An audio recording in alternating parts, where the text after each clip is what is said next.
2014లో 3600 majority తెచ్చాం సత్యనారాయణపురంలో. అంతకుముందు సత్యనారాయణపురంలో తెలుగుదేశం పార్టీకి పడే ఓట్లు 400, 450.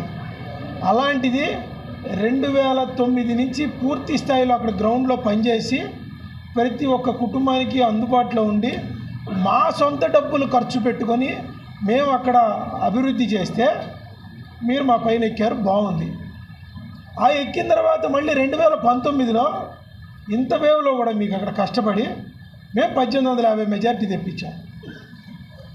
తెప్పిస్తే ఆ రోజు మెజార్టీ తగ్గిందని నోటికి వచ్చినట్టు తిట్టారు. ఎక్కడొచ్చింది మెజార్టీ? ఇంకెక్కడైనా వచ్చిందా? రాలా. అంత కష్టపడి పనిచేశాము. ఎవడో చెప్పుడు మాటలిని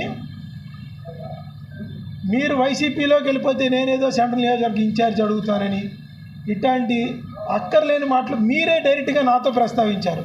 నువ్వు అడుగుతా